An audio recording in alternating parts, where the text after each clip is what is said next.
A jig can be a challenge to master, yet it is one of the most consistent bass catching lures of all time.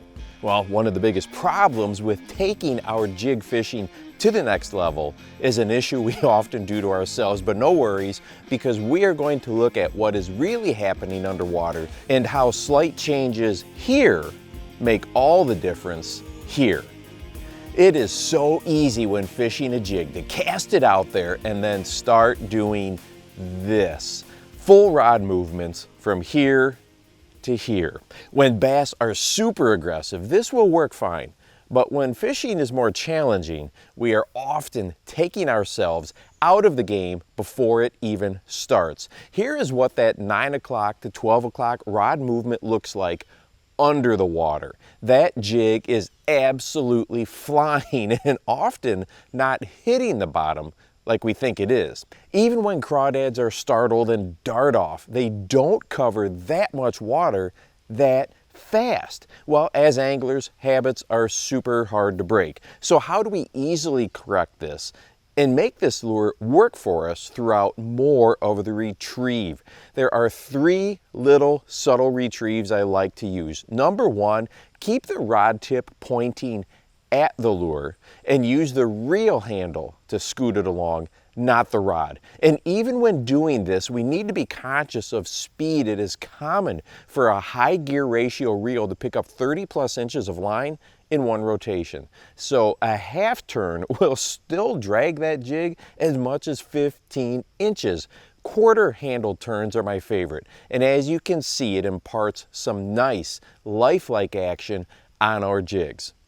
Number 2, bouncing that jig on a slack line. If you find that the habit of moving that rod tip up is just too hard to break, then add some bounces throughout that movement on a slack line. It will slow you down and add extremely enticing movement to your jig. If your lake bed has some debris on it, this works through it and over it nicely doing this. You may feel like you're making huge rod movements just by looking at the rod tip, but remember, you're bouncing that lure, bouncing that jig on a slack line. You've got a big bow in the line, so the actual lure movement is minimal.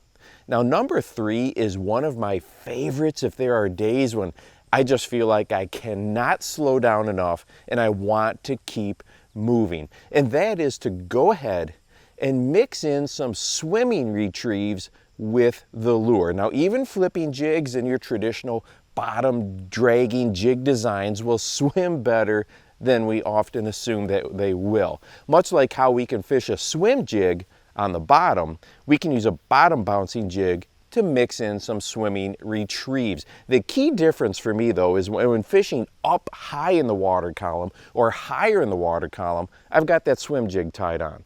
But I use this very subtle swimming alternative with the flipping jig just above the bottom. I should probably call it more something along the lines of gliding the flipping jig just above the bottom. Almost like fishing a crankbait, waiting for it to hit something, and then I work that area over slowly. Then I continue to glide it along. But the key to all of this is to recognize that we often fish the flipping jig way too fast because we are letting the rod move too much line, and it creates a disconnect between what we think the lure is doing and what it is actually doing. And hey, if you want to watch a video that shows a wacky rig on a free rig and what it's really doing, and is there a big difference between a traditional wacky rig and the free rig version, go ahead and check this one out right here, and make sure that you go out and encourage someone today.